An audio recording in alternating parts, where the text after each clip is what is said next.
एक बार की बात है, भगवान राम और देवी सीता बैकुंठ धाम में अपने राजमहल में बैठे वार्तालाप कर रहे थे। हनुमान जी भी वहीं बैठे थे। वार्तालाप के बीच में माँ सीता भगवान राम से बोली, प्रभु, बहुत समय से धरती का चित्रण नहीं देखा। पृथ्वीवासी सब प्रकार से कुशल मंगल तो है ना? मैं सोच रही थी एक बार धरती का चित्रण मेरे समक्ष अंकित कर देते तो मैं धरती वासियों का हालचाल जान लेती।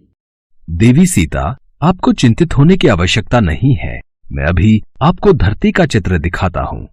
भगवान राम ने हवा में हाथ उठाया और धरती का चित्रण उनके समक्ष आ गया। धरती पर मनुष्य, जीव जंतु सब दिखाई देने लगे। उन्हीं के बीच हनुमान जी की नजर राम मंदिर में बैठे एक पंडित पर गई। राम सिया राम, सिया राम जय जय राम। राम सिया राम, सिया राम जय जय राम। हे प्रभु, हनुमान जयंती उत्सव आने वाला है। इस बार भक्तों का चढ़ावा आ जाए तो मुखिया जी मुझे अच्छे पैसे दे देंगे, वरना भक्तों का चढ़ावा कम आता है तो मुखिया जी भी पैसे देने में बहाना करते हैं। किस सोच में डूबे हो पंडित जी? क्या विचार किया है? हनुमान जयंती पर ऐसा क्या प्रस्तुत करोगे ताकि भक्तों की भीड़ लगी रहे? देखो पंडित जी, अब ये कथा कीर्तन सुनने कोई नहीं आता। एक दो भक्तों से कितना चढ़ावा इकट्ठा हो जाएगा ये आप भी जानते हो। और अगर इस हनुमान जयंती पर ज्यादा चढ़ावा नहीं आया तो फिर मुझे कुछ और ही सोचना होगा। वैसे भी आपकी उम्र हो चली है, अब आप राम मंदिर की जिम्मेदारी नहीं संभाल पाओगे। मुखिया जी, ऐसा न कहिए। गांव में राम मंदिर की पूजा करते हुए मुझे कई वर्ष बीत गए हैं और इसी मंदिर के कार्यभार के सहारे मेरा परिवार चलता है। लक्ष्मी बिटिया की शादी की बात पक्की कर दी है। अचानक ये मंदिर का कार्य छूट गया तो लक्ष्मी की शादी कैसे कर पाऊंगा? ठीक है, फिर हनुमान जयंती उत्सव आने तक ऐसी रौनक लगाना कि भक्तों की भीड़ दिन रात राम मंदिर में आती रहे। मंदिर में हनुमान जी की सोने की मूर्ति लगवानी है। इसके अलावा जितना चढ़ावा आएगा कार्य उतनी जल्दी संपन्न होगा। हे बजरंगबली, अब मैं क्या करूं कि राम मंदिर में भक्तों की भारी भीड़ उमड़ पड़े। हनुमान जयंती को तो अब आप ही कुछ कीजिए, मेरी सहायता कीजिए बजरंगबली। प्रभु, मुझे लगता है पुत्र हनुमान को सहायता के लिए जाना चाहिए। सीते, हम भी हनुमान को यही कहने वाले थे। पवन पुत्र, तुम इसी समय धरती लोक पर जाओ और पंडित जी की सहायता करो। उन्होंने तुम्हें सच्चे हृदय से पुकारा है। ठीक है प्रभु, मैं इसी समय धरती लोक पर पहुंच जाता हूँ। हनुमान, तुम्हें साधारण मनुष्य की भांति ही पंडित जी की सहायता करनी होगी और आवश्यकता पड़ने पर ही अपनी शक्तियों का उपयोग करना।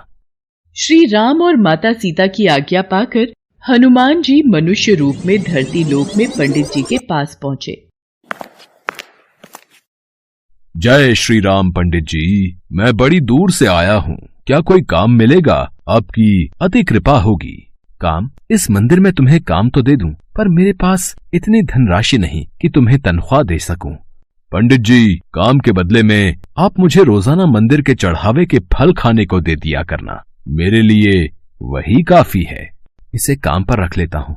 मंदिर के कार्य में मेरी सहायता करेगा तो मुझे भी सहारा मिलेगा।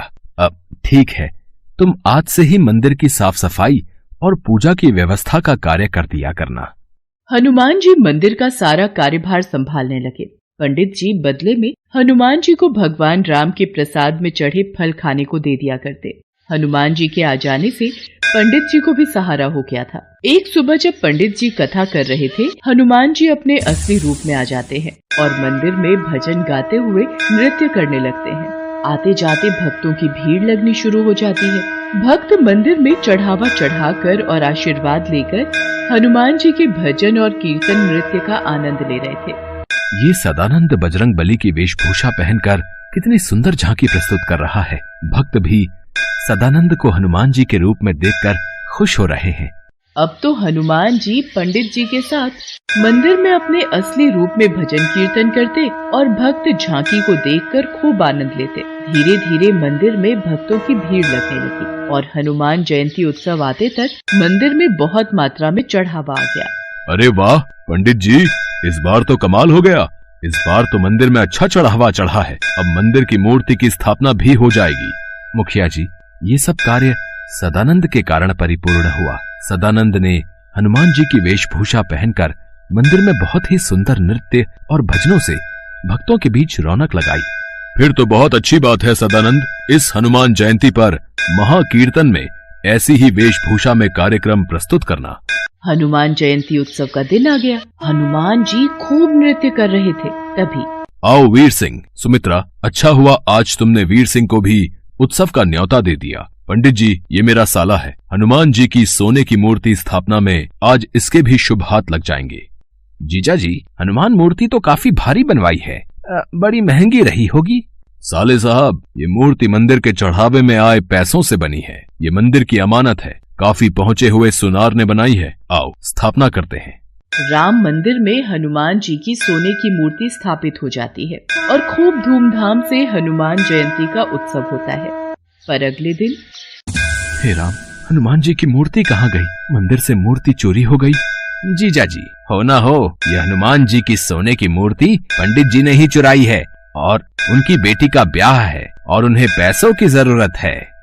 तुम ठीक कह रहे हो वीर सिंह। पंडित जी को जब पुलिस पकड़ कर ले जाएगी तभी वो सच बोलेंगे। ऐसे उनके मुंह से सच नहीं निकलेगा। पुलिस को बुलाओ, पंडित को गिरफ्तार करेगी। इंस्पेक्टर साहब, असली चोर पंडित जी नहीं, मैंने ही मंदिर से मूर्ति चोरी की है। आप मुझे गिरफ्तार कीजिए, पंडित जी को नहीं। अरे सदानंद, तू ये क्या कह रहा है? तू ये सब क्यों कह रहा है? तू ये सब क्यों कर रहा है? इस चोर ने अपना गुनाह खुद ही कबूल कर लिया है। अरे गिरफ्तार कर लो इसे। इसे कड़ी से कड़ी सजा देना इंस्पेक्टर साहब। इसने चोरी की है, वो भी हनुमान की मूर्ति की। अच्छा हुआ चोरी का इल्जाम उस सदानंद पर आ गया। अब मैं इस मूर्ति को बेचकर ढेरों पैसा कमाऊंगा। अरे कौन है? कौन है? अरे ये कौन मुझे थप्पड़ मार रहा है? कोई सामने क्यों नहीं आता? मैं सदानंद के रूप में हनुमान हूँ, जिसे तूने गिरफ्तार करवाया। पुलिस के सामने तुझे सच बोलना होगा कि असली गुनाहगार तू है। तूने मूर्ति चुराई है और तू उसे बेचने वाला है। मत मारो, मत मारो, मैं पुलिस को सब सच बता दूंगा। मेरे मन में लालच आ गया था, मुझे छोड़ दो। वीर सिंह भागता हुआ पुलिस थाने पहुंचता है। इंस्पेक्टर साहब, मुझे बचाओ। सदानंद मतलब हनुमान जी मुझे पीट रहे हैं। मैं अपना गुनाह कबूल करता हूँ। मैंने ही हनुमान जी की मूर्ति चुराई है। वो तो बात सही है, पर तेरा दिमाग खराब हो गया है के? हैं? सदानंद तो सामने देख, जेल में बैठा है। वो तेरे पास कैसे आ सकता है? नहीं इंस्पेक्टर साहब, वो मेरे पीछे ही खड़ा है। वो मुझे पीट रहा है। मुझे जल्दी से जेल में बंद कर दो। मैंने अपना गुनाह कबूल कर लिया है। इतनी देर में पंडित जी और मुखिया भी गांव के सभी लोगों के साथ पुलिस स्टेशन पहुंचते हैं। इंस्पेक्टर साहब, सदानंद ने कोई चोरी नहीं की, इसे छोड़ दीजिए। वीर सिंह अपना गुनाह कबूल कर लेता है। सदानंद यानी हनुमान जी को पुलिस छोड़ देती है। तभी वहाँ भगवान राम और माता सीता प्रकट होते हैं। हनुमान, अब तुम अपने असली रूप में आओ और अपने भक्तों को दर्शन दो। जो आज्ञा प्रभु। जय श्री राम। सदानंद, साक्षात हनुमान। हे बजरंगबली, आप मेरे साथ इतने दिन तक रहे और मैं आपको पहचान नहीं सका। आपने मेरी इतनी सहायता की।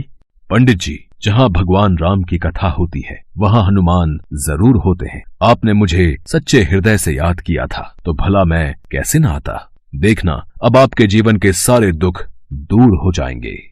पंडित जी की आंखों में आंसू आ जाते हैं। पंडित जी और मुखिया जी समेत सभी गांव वाले हनुमान जी को सिर झुकाकर प्रणाम करते हैं। उस दिन के बाद मुखिया पंडित जी को कभी भी मंदिर से जाने के लिए नहीं कहता। हनुमान जी की कृपा से पंडित जी के जीवन में खुशियां आ जाती हैं और वो अपनी बेटी लक्ष्मी की शादी धूमधाम से कर देते हैं।